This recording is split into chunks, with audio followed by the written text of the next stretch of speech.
ಎರಡು ಮನೆಯವರು ಒಂದಾಗ್ಲಿ ಅಂತ ನಿನ್ ತಾವು ಬೇಡ್ಕೊಂಡಿದ್ದು ಸಾರ್ಥಕ ಆಯ್ತು.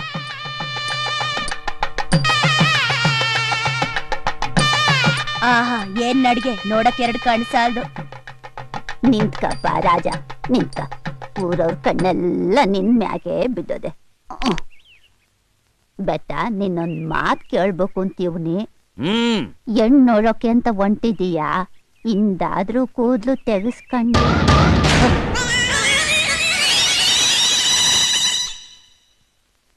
ಈ ಕೂದ್ಲು ತೆಗ್ಸೋಕೆ ಅಂತಾನೆ ಒಂದ್ ದಿವ್ಸ ಐತೆ.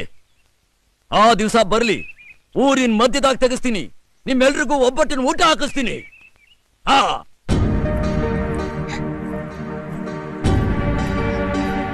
ಅಯ್ಯ, ಏನವ್ವ ಇದು? ಅಜ್ಜಿ ಒಡವೆ ಅಷ್ಟೊಂದೈತೆ, ಎಲ್ಲಾನ ಹಾಕೋಬೇಕಾಯ್ತು. ಯಾಕವ್ವ? ನಂಗೆ ಮದ್ವೆ ಇಷ್ಟ ಇಲ್ಲ ಕಣವ್ವ. ಪಾರು, ಮದ್ವೆ ಮನೆಯಲ್ಲಿ ಎಲ್ರೂ ಸಂತೋಷವಾಗವ್ರೆ. ನೀನ್ ದುಃಖ ಕೊಟ್ಟು ಬಿಡ್ಬೇಡ ಕಣವ್ವ. ಇದೇನ್ ರಂಗಯ್ಯನವ್ರೆ, ನಿಶ್ಚಿತಾರ್ಥನೂ ಮದುವೆನು ಒಂದೇ ಚಪ್ಪರದಲ್ಲಿ ಮಡ್ಕೊಂಡಿದ್ದೀರಲ್ಲ? ನಾಳೆಯಿಂದ ಆಷಾಢ, ಅಧಿಕ ಮಾಸ ಬೇರೆ. ಇವತ್ತು ಬಿಟ್ರೆ ಇನ್ನು 3 ತಿಂಗಳು ಒಳ್ಳೆ ಮುಹೂರ್ತನೇ ಇಲ್ಲ. ಆವಾಗ ಅವನ ಬುದ್ಧಿ ನೆಟ್ಟಿಗಿರ್ತದೋ ಇಲ್ವೋ? ಅವನ ಬುದ್ಧಿ ನೆಟ್ಟಿಗಿರೋವಾಗ್ಲೇ ಅವಸರವಾಗಿ ಈ ಕಾರ್ಯ ಮುಗಿಸ್ಬಿಡುವ ಅಂತ ಏರ್ಪಾಟ್ ಮಾಡಿದೀನಿ. ಎಷ್ಟೋ ಜನಕ್ಕೆ ಹೇಳೇ ಇಲ್ಲ.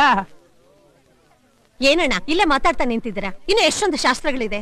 ಗಂಡಿನ ಕಡೆಯವ್ರು ಬಂದಿಲ್ವಲ್ಲ ಅಂತ ಆಯ್ನವ್ರು ಕೇಳ್ತಾವ್ರೆ.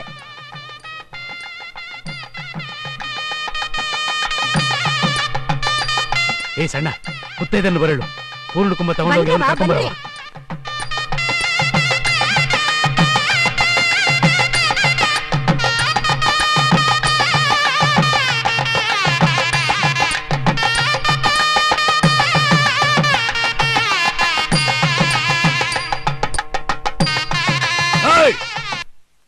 ಬೆಳಗ್ಗೆನೆ ಕುಡ್ಕೊಂಡ್ ಬಂದಿದ್ದೀರೇನ್ರು?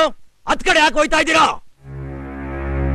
ಇದೆಲ್ಲ ಬೇಟ, ಹುಡುಗಿ ಮನೆ ಇರೋದು ಅದ್ ಕಡೆ ತಂದ್ಲ. ತೆಗೆದು ಬಿಟ್ಟ ಅಂದ್ರೆ ನೆತ್ತಿ ಚೆಪ್ ಕಿತ್ಕೊಂಡ್ ಬಂದ್ಬಿಡ್ಬೇಕು. ಹೆಂಗದೆ ಮೈಗೆ? ಇದೆಲ್ಲ ಬೇಟ, ತಲೆ ಮೇಲೆ ಕಲ್ಲೆ ತಗ್ತಾ ಇದೆಯಲ್ಲೋ. ನಿಮ್ಮ ಅತ್ತೆ ಮಗಳು ಪಾರ್ವತಿ ನನ್ನ ಮೇಲೆ ನಿನ್ ಮದ್ವೆ ಆಗ್ತೀನಿ ಅಂತ ಹೇಳಿದ್ದು. ಸತ್ತು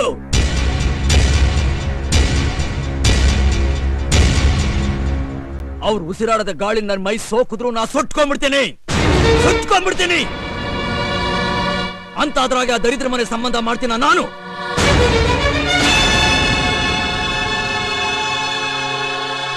ಕಾದ ಬಂಡೆ ಮೇಲೆ ಹುಲ್ಲು ಬೆಳೆಯಬಹುದು, ಆದ್ರೆ ಈ ಬೆಟ್ಟಪ್ಪನ ನೆರಳು ಆ ದರಿದ್ರ ಮನೆ ಕಡೆ ಬೀಳಕ್ಕಿಲ್ಲ.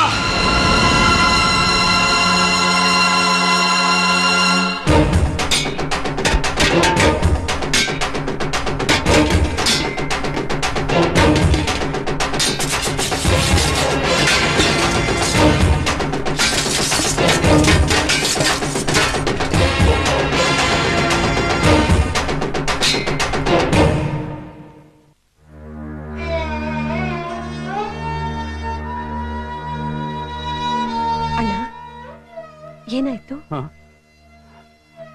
ಯಾಕಣ್ಣ ಅಳ್ತಿದ್ದೀರಾ? ಏನಾಯ್ತು?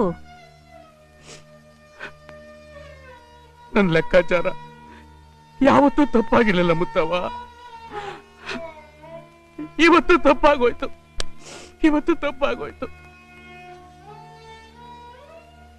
ಭಾವ,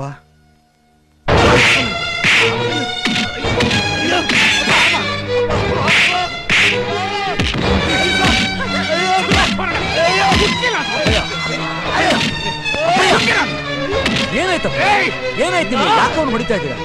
ಏನಿದೆ ಮೊದಲ ಗಲಾಟೆ? ಅಪ್ಪಯ್ಯ, ನೀ ಸುಮ್ಕಿಲ್ಲ ಬೆಳಗಿರಿ. ಎಷ್ಟು ದಿವಸದಿಂದ ನನಗೆ ಅವಮಾನ ಮಾಡಬೇಕು ಅಂತ ನಿನ್ನ ಮನಸ್ಸಿನಾಗ ಮಾಡ್ಕೊಂಡಿದ್ದೆ. ಮನೆಯಾಳ್ ನನ್ನ ಮಗನೇ, ನೀನು ಹೆಣ್ಣು ಕೇಳೋಕ್ ಬಂದಾಗಲೇ ನನಗೆ ಅನುಮಾನ ಬಂದಿತ್ತು ನೀನೇನೋ ಕಿತಾಪತಿ ಮಾಡ್ತೀಯ ಅಂತ. ಆದ್ರೂ ನಾನು ಯಾ ಮಾಡ್ದೆ? ಯಾಕೆ ಗೊತ್ತೇನ್ಲ? ನನ್ನ ಮಗನ ಮೇಲೆ ನೀ ಯಾಮೋಹ. ಆ ನೆಪದಾಗಾದ್ರು ಅವನು ನಾನು ಒಂದಾಗೋ ಆಸೆ. ಅದಕ್ಕೆ ನೀನ್ ಕೇಳಿದ ತಕ್ಷಣ ಒಪ್ಕೊಂಡ್ಬಿಟ್ಟೆ. ಈಗ ಆ ಮಗ ಹಸೆ ಮನೆ ಮೇಲೆ ಕುಂತದೆ. ಜಮೀನ್ದಾರ ವಂಶದ ಮದುವೆ ಅಂತೇಳಿ ನೆಂಟಸ್ತ್ರೆಲ್ಲ ಸೇರವ್ರೆ, ಊರವರೆಲ್ಲ ಬಂದವ್ರೆ. ತಾಳಿ ಕಾಯ್ತಾ ಇದೆ, ಆದ್ರೆ ತಾಳಿ ಕಟ್ಟೋನೇ ಪತ್ತೆ ಇಲ್ಲ.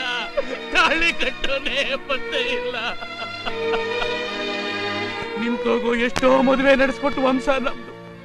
ಆದ್ರೆ ಇವತ್ತು ನಮ್ಮ ವಂಶದಾಗೆ ಒಂದು ಮದುವೆ ನಿಂತೋಗೋ ಪರಿಸ್ಥಿತಿ ಬಂದ್ಬಿಡ್ತಲ್ಲೋ ಶಿವನೇ. ಅಪ್ಪಯ್ಯ ಸಮಾಧಾನ ಮಾಡ್ಕೊಳ್ಳಿ, ಸಮಾಧಾನ ಮಾಡ್ಕೊಳ್ಳಿ. ಹೆಂಗನ ಬಿಳಿಗಿರಿ, ಹೆಂಗನ ಸಮಾಧಾನ ಮಾಡ್ಕೊಳ್ಳಿ, ಹೆಂಗನ ಸಮಾಧಾನ ಮಾಡ್ಕೊಳ್ಳಿ.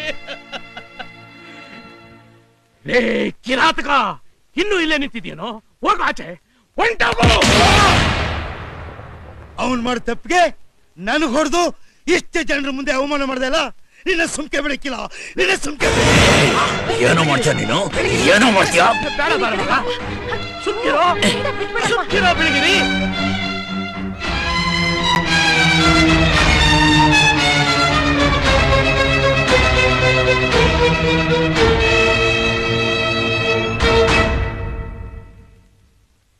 ಗೌಡ್ರೆ ತಾಂಬೂಲ ಬೇಗ ಬೇಗ ಬದಲಾಯಿಸ್ಕೊಳ್ಳಿ, ರಾಹುಕಾಲ ಬಂದ್ಬಿಡುತ್ತೆ. ರಾಹುಕಾಲ ಬಂದು ತುಂಬಾ ಹೊತ್ತಾಯ್ತು, ಸುಮ್ಕಿರಿ. ಎಲ್ಲ ನೀವೇ ನೋಡ್ತಾ ಇದ್ದೀರಾ. ತಾಂಬೂಲ ಬದಲಾಯಿಸ್ಕೊಂಡಿದ್ರೆ ಹೇಗೆ ಸ್ವಾಮಿ? ಸರಿ ಸ್ವಾಮಿ, ಈಗ ಈ ಶುಭ ಕಾರ್ಯ ನಿಂತ್ರೆ ಮುಂದೆ ಈ ಮನೇಲಿ ಆ ಯೋಗವೇ ಇರೋದಿಲ್ಲ. ರಂಗಯ್ಯನವರೇ, ಹೆಣ್ಣನ್ನ ಹಸೆಮಣ ಮೇಲೆ ಕೂರಿಸಿ ಕಣ್ಣೀರ್ ಹಾಕ್ಸಿದ್ರೆ ನಿಮ್ ವಂಶಕ್ಕೆ ಒಳ್ಳೇದಾಗಕ್ಕಿಲ್ಲ. ಈಗ ಈ ಮದುವೆ ನಿಂತೋಯ್ತು ಅಂದ್ರೆ ಈ ಹುಡುಗಿ ಕಾಲ್ಕೊಳ ಸರಿ ಇಲ್ಲ ಅಂತ ಊರಲ್ಲಿ ನಾನಾ ತರ ಮಾತಾಡ್ಕೋತಾರೆ. ಆಗ ಈ ಹುಡುಗಿನ ಯಾರು ಮದುವೆ ಆಗ್ತಾರೆ ಹೇಳಿ? ತಂದೆ ಮಗ ನೀವು ಮಾಡ್ಕೊಂಡಿದ್ ತಪ್ಪಿಗೆ ಈ ಹುಡುಗಿ ಬಾಳ್ ಹಾಳಾಗ್ಬೇಕಾ? ಊರಿಗೆ ನ್ಯಾಯ ಹೇಳೋ ದಣಿ ನೀವು, ನಿಮ್ಮಿಂದ ತಪ್ಪು ನಡಿಬಹುದಾ? ಸ್ವಾಮಿ, ನೀವು ನಿಮ್ ಮಗ ಯಾವತ್ ಬೇಕಾದ್ರೂ ಒಂದಾಗಬಹುದು. ಆದ್ರೆ ಇವತ್ತು ಈ ಹುಡುಗಿ ಮದುವೆ ಏನಾದ್ರೂ ನಿಂತು ಹೋದ್ರೆ ಇನ್ ಮುಂದೆ ಯಾವತ್ತೂ ನಡೆಯೋದಿಲ್ಲ. ಇಲ್ಲ ಇಲ್ಲ, ಹಂಗಾಗಕ್ ನಾನ್ ಬಿಡಾಕಿಲ್ಲ. ಎಷ್ಟೋ ಮನೆಗಳ ದೀಪ ಬೆಳಗದ ಕೈ ಇದು ನನ್ನ ಕಂದನ ಬಾಳ್ನ ಕತ್ಲೆ ಮಾಡ್ತದ. ಏಯ್ ಬಿಳಿಗಿರಿ, ನೀನೇ ಅವಳ ಗಂಡ. ನಡಿ ತಾಂಬೂಲ ಬದಲಾಯಿಸ್ಬೇಡ. ಏನ್ಲ ಮಕ್ಕ ನೋಡ್ತಾ ಇದೀಯಾ?